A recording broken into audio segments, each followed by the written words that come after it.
Coming up on AgweekTV, heavy rains and even snow have severely delayed this fall's harvest here in South Dakota.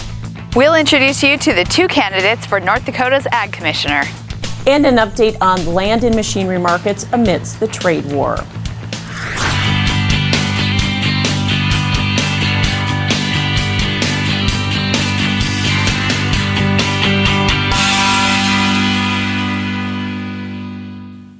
Welcome to AgweekTV. I'm Michelle Rook. Combines finally rolled in the region this week with a break in the weather. However, it's been a frustrating season for farmers due to the challenges Mother Nature has thrown their way. I headed to the fields to see just how far behind the harvest is in South Dakota. Rain totals of 2 to 10 plus inches in late September and early October stopped the soybean harvest. David Iverson says it's one of the latest he can recall. 2009 was a late year, but we did get some done earlier, but most of our harvest was in November that year. But we've only done like 10% of our beans, so we're quite late. And Iverson is concerned that the beans have suffered some quality and production loss. It can be quality issues and an old concern when the beans get ripe and they get this wet that the pods can start popping open. We might start losing yield. Greg Schoeneman says when the rain hit, they switched from beans to corn. But this week, they're back harvesting beans. They're more than a week behind, but making better progress than most. Statewide, we're considerably behind. I think when you look at the bean harvest especially, there just wasn't a lot of beans cut. And the snow that we had last week really pushed things back. That snow broke off some of the beans, causing yield loss and making harvest difficult. And standability is an issue with corn as well. Corn's breaking over on us. There's some varieties that are out there, and for us, a little drought stress to it, and there's corn tipping over. So now farmers are in a race against time and are also looking at more drying costs than anticipated when the harvest started. Adding to the frustration is the crop is near record in much of the region, and farmers need every bushel this year with lower grain prices, especially soybeans. Sugar beet farmers in much of the Red River Valley have suffered 2 big frosts this month, but co-op officials say the crop is likely to recover. Tom Knutson, VP at Mindak Farmers Co-op in Wahpeton, says after that kind of freeze, topping becomes more of a problem because the foliage collapses and becomes like rope. Top beets that were frozen in the ground would have to thaw and dry before Mindak can accept delivery. That generally takes a couple of days, but damaged beets won't be accepted. We've got some crown damage on beets with tops on. Most of the beets that were not defoliated are in pretty good shape. The ones that were defoliated are froze right to the ground. Mindak harvest is 75% complete and could wrap up this weekend. Meanwhile, American Crystal reports its growers are only about half harvested because of much more significant frost in the northern valley. Members of the Ashby, Minnesota Farmers Elevator have voted to give the board authority to sell its assets and dissolve the co-op. It closed on September 14th after it was discovered the former manager had made nearly $5 million in unauthorized transactions. And now federal authorities are looking into criminal charges. Nicole Pates has the latest. Former Ashby elevator manager Jerry Hennessy is alleged to have taken about $5 million from the elevator. On October 15, co-op patrons met to hear the latest developments. So would encourage you to have duplicate copies. Attorney Eric Algren, who was hired to investigate, says the elevator has about $10 million in debts. He's filed a complaint with a court that would allow him to go after Hennessy's assets on behalf of the co-op. Our hope is that we'll get a judgment fairly quickly and we'll be able to start to recover assets on behalf of the creditors, including the farmers and the other members that were in here. Certainly a big concern to me. Minnesota State Senator Tory Westrom of Elbow Lake questions whether the elevator's bond and insurance were big enough. He says the legislature must look at what can be done to prevent situations like this, like forming an indemnity fund. We want to be well-informed and well-positioned to try to come up with better ways to handle this or avoid this altogether. At this point, it's not known how much Ashby co-op members will recover, but Westrom advises them to file a claim to the Minnesota Ag Department to get their share of a $120,000 bond. In Ashby, Minnesota, this is Michael Pates for Ag Week. The facility is reopened under a lease with the Wheaton-Dumont Co-op elevator. Ahead on AgweekTV, it's election season. We'll take a look at some of the races and candidates that most affect farmers.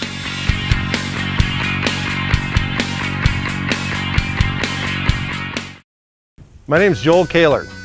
owner-operator of Kaler Farms in Lidgerwood, North Dakota. We make a patented product called a corn stalk guide. Helps guide corn stalks into the grabs in the chains a lot smoother without losing corn. The corn stalk, when it comes off of our product, it's already on the gathering chain instead of being able to hit that idler. Our product will keep all the wear off the snout and get it to come into the head smoother without bouncing. Explore the convergence of agriculture and technology at Cultivate 2018 on November 15th. Cultivate is an emerging technology in agriculture conference hosted by Emerging Prairie of Fargo. Connect with industry leaders and farmers and learn about how the latest tech innovations are being utilized in agriculture. For more information, visit emergingprairie.com. When harvest comes around, time is precious and you don't have a moment to waste. North Star Ag offers the Lofness GrainLogix Grain Bag Loader to deliver versatile grain storage performance load after load. Lofness's user-friendly grain baggers are easy to load and unload, perfect to get your harvest in the bag.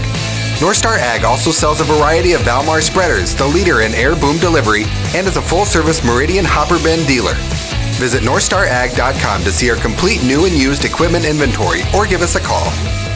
When grain flow becomes blocked in your bin, it can cause costly delays, safety concerns, and expensive equipment repairs. Superior Grain Equipment's premium unloading system, featuring their patented Blockbuster auger, keeps you and your equipment running safely and efficiently by breaking up blockages near the center sump gate to allow for continuous grain flow. Operated from outside the bin, the Blockbuster can be engaged independently from the sweep, eliminating the need to enter the bin to clear blockages. Superior products for superior bins. Only available from Superior Grain Equipment. If you get right down to it, what's a farmer's job? Well, farmer's job is to feed people. Farmers collectively, our job is to feed the world. At Peterson Farm Seed, we get to have a little bit bigger picture right in our region. We get to help those farmers that we work with increase their productivity, increase the yields that they get on their farms, and as a result, more people can eat. AgweekTV, presented by Kaler Farms. Voters will soon be making some important choices. We'll be taking a look at several races before the election. Jenny Schlecht starts us off with the two candidates for North Dakota Ag Commissioner. Agriculture Commissioner is arguably one of the most powerful positions in North Dakota. The state is one of only 12 in which the position is filled through an election. Here's a look at the two candidates you'll see on your ballot. I love making a difference. I love all the work that we've done. Incumbent Ag Commissioner Doug Goring and his challenger Jim Dotzenrod are both farmers and have long histories in public service. You want transparency and you want accountability. Goring, a Republican, has been in the office since Governor Hoeven appointed him in 2009. He says he's had to deal with a lot of tough issues in a state with a wide variety of commodities and the energy industry. Whenever issues come up, we just step up and deal with those. And I mean, it's just the way it is. Whether you got a drought, whether you have fires, whether you have floods, we respond to the issues at hand. Jim Dotzenrod is a longtime Democratic state senator from Wyndmere. He decided to enter the race over his concerns about low commodity prices, made worse by the trade war. There's a lot of responsibility there, a lot of oversight, and I just would think that, again, it sort of falls under the category of public trust and make sure that we're accountable to the public and that we're transparent about what we do. If we had more trade, if we had less tariffs, and we could support ethanol and do a good job of those three things, I think we would have a pretty good path forward. The winner of the election serves a 4-year term. In Bismarck, this is Jenny Schlecht for Ag Week. Another race in the region being closely watched by the ag community is the governor's race in South Dakota. Republican Kristi Noem is vying for the position against Democrat Billy Sutton. This is the first time in history a farmer and rancher have both run for the governor in the state. Billy Sutton is a rancher from Burke, South Dakota, and has served several years as a state senator. He says there's a focus on rural South Dakota in his state agenda. Whether that is, country of origin labeling, which is, I think, a big difference between the Congresswoman and myself, that I support country of origin labeling. We're looking to promote value-added ag, which is incredibly important to South Dakota, and focusing on our young producers. Representative Christy Nome is from Castlewood and a farmer, and says she brings a wealth of ag experience to the governor's office. I've served in the legislature and worked on state ag policy, but I've also been in D.C. now. I've written farm bills. I've worked on disaster programs. I know how federal money and trade impacts our state and what kind of latitude we have as a state to better utilize those federal policies to our advantage. The Cooks Report recently put the governor's race in South Dakota as a toss-up. North Dakota Congressman Kevin Kramer met with a group of farm leaders recently in Fargo. He brought Iowa Senator Joni Ernst, who serves on the Senate Ag Committee, to hear what's on the minds of North Dakota farmers. The main concerns were burdensome environmental regulations and crop insurance, and they expressed support for President Trump's policy on tariffs and trade. What we did hear about the trade situation is that the soybean growers here in North Dakota really appreciate what President Trump is doing, and they understand that it may take a while to get a trade deal done, but they are willing to have something done. And I do think that we will see some resolution. Understandably, these farmers have said it's been a long time since we've had a fair deal from China. Let's get it resolved. Kramer is running for the Senate against Democratic incumbent Heidi Heitkamp. Coming up on AgweekTV, is the trade war affecting the land and machinery markets? We'll ask an expert. Plus your harvest weather outlook.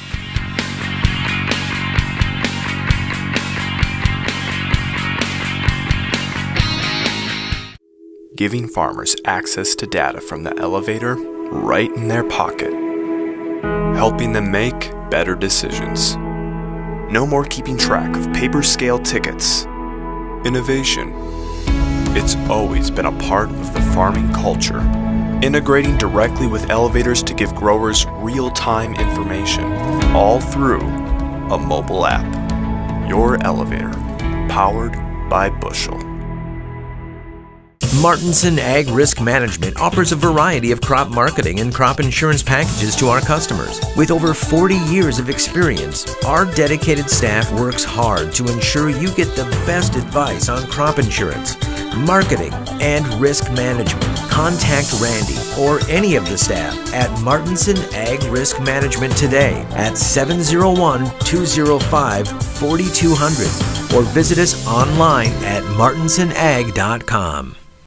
Aspire is a premium delivery of boron. It's a potash source that has two forms of boron in it. One form of boron is available early in the crop needs, and then we have another form of boron that's more of a slow release. So throughout the whole growth stage or a cycle of a crop, you need to teaspoon feed that crop, especially with these micronutrients. If you need to learn more about boron, what does boron do within the plant? So we have aspireboron.com. There's also cropnutrition.com.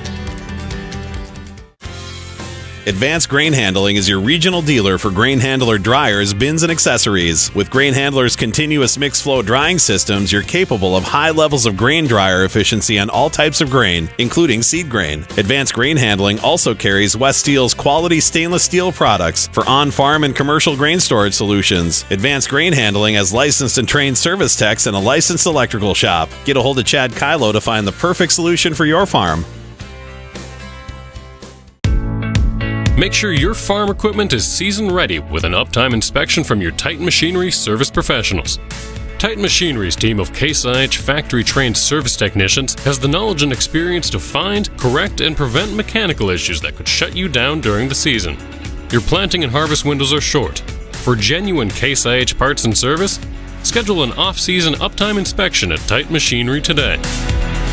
Titan Machinery, your local Case IH dealer. Joining us is Scott Steffes with the Steffes Group, and we're coming into the harvest period. We've got low commodity prices. We still have the trade war going on, which is causing us to have this really wide basis, and a lot of farmers are storing. What does that mean for cash flow, and what's happening with the auctions on the machinery side? Well, fortunately, there's lots of folks that are doing and have done quite well, and the other side is there's good storage out there, like you mentioned, and fortunately, we still have a lot of good bankers, so that helps too. The fact that we do have the tariffs still in place with China, how has that impacted the machinery values in the machinery market? Not as much as expected. I think that there's still a tremendous amount of optimism out there, and more importantly, short supply of used farm machinery. You say what you want, the quality equipment that's out there, there isn't as much as there has been in the past, and more importantly, new still goes up. And so people are going to the used machinery markets and creating a little bit more demand. I'm happy to report the machinery values hanging in there nicely. What about land auctions right now and what's happening with land prices, especially as we see these interest rates start creeping up? So far, very surprising and very, very strong. Will Rogers said they're not making any more of it, and there's tremendous opportunity out there from a buying perspective that hasn't been around for a while, but still there's very few sellers, and this market is just held up surprisingly well. So when you say held up, how much are we off of the highs that we had just a couple years ago? You know, Michelle, it's scary. You could actually make an argument on the higher quality land that prices are up. By how much? Anywhere from, say, 3 to 5% from a year-to-date perspective on the higher quality land. The less desirable and the marginal land, that's a little tougher, just because there's probably a little bit more availability on the higher quality, and that's what everybody's after. Who primarily is buying land right now? Is it producers, is it investors, or who? You know, it's still producers. Still a lot of cash out there, and it's nice to see because they value land above all else. They're being chased a little bit more aggressively right now by a few more investors. I'd have to say that's related to, you know, stock market, the security of owning farmland. It's happy to report and happy to see that the sentiment about owning farmland is still extremely strong. All right, and if people want to get more information on how the machinery land auctions are going, they can go to your website, right? Lots of free stuff on steffesgroup.com, whether it's machinery evaluations or an understanding of what's coming up. Just go to our website, there's lots of good stuff there. Okay, thanks for joining us. Scott Steffes with the Steffes Group. Will the weather hold up for harvest? Here's John with our agri-weather outlook. Weather portion of Ag Week now. Scenes like this a bit too common across North Dakota and other areas this past week, as it was dry, certainly, no more snow, but a little cool and snow a little sluggish to melt across the area. We owe the recent cold weather pattern to the jet stream level, and I'm going to talk briefly about the polar vortex. It's been in a weak mode, where the circulation around the pole is in a high amplitude pattern, a lot of dips, a lot of troughs and ridges. And this type of pattern is the type that often will stall out and leave one particular area stuck on cold and wet or warm and dry. And for the last several weeks, most of the northern plains has been stuck in that cold and wet pattern. That is beginning, though, to show some signs of change. This last week has been dry. This upcoming week will be much more dry. Jet stream kind of split right now, and it has loosened up a bit. We're starting to see a little more motion through the area. There'll be a lot of persistent rain in Texas and along the Gulf Coast. Late in the week, it looks like the Pacific Northwest will get a shot. Maybe one chance of a little light rain and snow showers into the northern plains toward the end of the week or the weekend. That does not look like a heavy system with the split flow, probably not a lot of organization. The second week, now we're into very late October, still not a lot of rain around the agricultural sections of the country. Temperature-wise, we're still fairly cool in the northern plains. There'll be a big push and dip of colder weather down into the northeast, give them a chance to be unseasonably cool. The cool weather will fairly dominate, but warmth will start to rise again, and toward the end of the week and the weekend, there'll be some shift of the cold back to the northwest again, which could eventually lead to some cold weather, I think, maybe by some part of early November. Overall, though, the pattern not looking quite so terribly bad, not so cold, generally dry, a little closer to average fall conditions for late October. Stein Seed Company is home to one of the most prolific, highest-yielding corn and soybean breeding programs in the world. When it comes to research, yield is what matters most. With the largest private soybean breeding program in the U.S. and the industry's most aggressive corn research, Stein is in a class of its own when it comes to developing new, higher-performing seed. Choose genetics. Choose results. Give Shane Kylo a call at 701-866-9864 to learn what Stein Seed can do for your operation. My name's Joel Kaler, owner-operator of Kaler Farms in Lidgerwood, North Dakota. We make a patented product called the Cornstalk Guide. It's made out of UHMW, ultra-high molecular weight poly, which is extremely durable. Typically what you'll see on corn heads is the idler chain in the sprocket sticks out. We attach to the side of a snout. Our product will keep all the wear off the snout and get it to come into the head smoother without bouncing. Dig, lay, and bury drain tile all in one pass. with the Crary Tile Pro Plow. The Crary Tile Pro Plow lays tile up to 7 feet deep with boot sizes of 4 to 12 inches. Advantages of installing drain tile to your field provides increased overall yield, improved soil moisture levels, and controls soil erosion. It pays to tile with a Crary Tile Pro. To locate a dealer near you, visit www.crarytilepro.com. With the all-new GreenFit system from Rycart, plug and play is finally a reality when using John Deere AutoTrack guidance with existing new products like the Challenger 1000 series or all-new C-Series row gators from Butler Machinery. GreenFit is an authorized navigation interface that utilizes existing John Deere AutoTrack guidance system to steer most Challenger tractors and sprayers. GreenFit eliminates the worry of learning and converting to a new steering system when buying an industry-leading Challenger from Butler Machinery. Learn more about GreenFit at butlermachinery.com. Mayo Manufacturing, your Red River Valley source for Batco.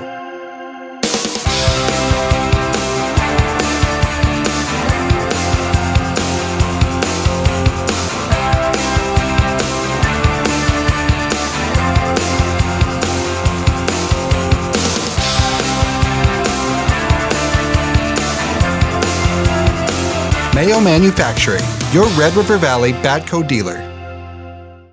The AgweekTV AgTech Minute is brought to you by Bushel. Commodity trading has changed significantly with emerging technology. On this week's AgTech Minute, Randy Martinson talks about how technology has made his business faster and easier. We're a risk management firm for farmers to help them market their grain and protect risk. All the information we get comes in on right now from technology, from the computer. Trades for the customers, they're all entered in now electronically. Our floor brokers are gone, so basically everything is done now through computer app that we just enter everything and send it over, and then we wait a second, we got fills back, and it's a lot quicker than it used to be back in the days when we used to have to call in the orders and wait. It certainly helped bring in a little bit more transparency to the market, and it's given us more opportunity because the markets, of course, are open longer. Now we're trading 22 hours instead of the 6 that we used to see. You know, for the customer, they've got more opportunity. I mean, they actually now can put an order in the overnight trade with a price that they want to trade at.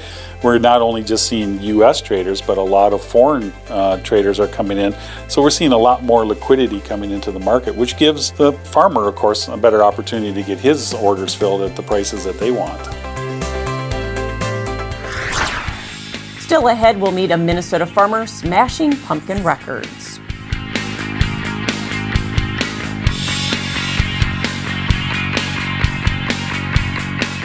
DTE is your headquarters for flatbeds and service bodies for your truck.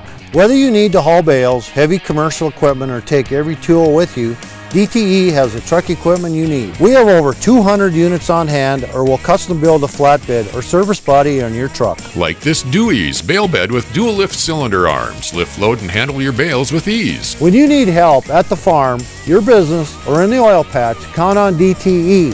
DTE, let us build a truck for you.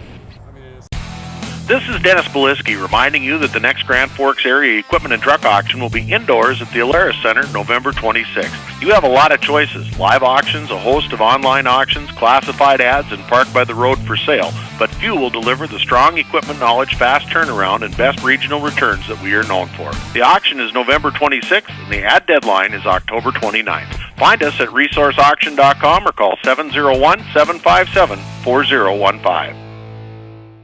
Upgrade your trailer to electric with the Rolltech Electric system from AgriCover. Strong, flexible pivot arms and motor mount rotate and telescope, allowing the roll tube to rise and flex over heaped loads. The positive automatic lock is impossible to back off to control the flow of grain. This integrated system uses one wireless remote to operate up to 10 tarps and hoppers, keeping your driver out of the dust, rain, and harm's way. See the Rolltech system in action at an AgriCover dealer near you. Steffes. We have representatives everywhere. Through North Dakota, South Dakota, Iowa, and Minnesota, we can find a buyer for what you are selling. We know how to market your farmland or equipment. Give us a call. We'll sit down and tell you all about the Steffes way. Rockin Trucks and Parts sells quality used parts for all makes and models, with over 50 acres of trucks and parts and new inventory arriving daily. Family owned and operated since 1966, Luckin's specializes in the sale of quality used medium to heavy duty truck parts as well as pre-owned trucks, trailers, and construction equipment. If it's on a truck, we got it. Call us today and let us get you your part. His giant gourds are known around the world because of what he does with them, smashes cars. Now, as Matt Henson reports, a Lancaster, Minnesota man is putting his plump pumpkins to a new use. Keeps getting higher and higher. Charlie Bernstrom took the internet by storm 3 years ago when he dropped a nearly 1,500-pound pumpkin on top of a minivan. And now the man from Lancaster is looking to do more damage this year. I guess just addicting. Charlie said this 1,600-pound pumpkin wouldn't do enough damage to a car, so he donated Gretchen the Super Gourd to Finnegan's Brewery in Minneapolis. We're putting some mean brown stout in this big old sucker pumpkin. They took a saw to her 12-inch walls, gutted her, and soon it will be foaming with 120 gallons of a brown stout, just in time for Halloween. It's believed to be the first time ever a beer was brewed inside a pumpkin. It's pretty cool to see your pumpkins get used like that. But Charlie's got an even plumper pumpkin, 1,753 pounds of all-natural gourd. It not only took home first place at the Rollin Pumpkin Fair in Manitoba, it set a record for the largest pumpkin ever in the province. It's way bigger than anything else I've ever grown before. Except for this one. So this pumpkin here is estimated at 1,850 to 1,870 pounds. It's more than 17 feet round. Charlie started growing the 5,200 pounds of pumpkins back in April inside his house. From there to a special greenhouse, where he would work on them 2 hours a day for more than 3 months. You have to bury all the vines to make the roots better. You have to water, fertilize, spray fungicide, weed. Just plant maintenance, I guess. Toward the end, they would grow up to 50 pounds a day for a few weeks. It's a stress reliever and a stress causer, I guess, growing them. Especially traveling hundreds of miles with them in his pickup. It is nerve-wracking, the whole process up to it. Because they're big and they're thick, but they are pretty fragile as well. Next year, though, Charlie says he will take it easy. He is throwing all of his seeds into just 2 pumpkins. He's got something else growing. We're expecting another kid in March, and I figured probably should downsize a little bit. This weekend, Charlie is smashing cars with pumpkins again. It's a fundraiser for the Kittson County Literacy Council. Thanks for watching this week's edition of AgweekTV. Remember, for all your ag news, go to agweek.com or download the AgWeek app. And be sure to follow us on Facebook and Twitter as well. We'll see you next week.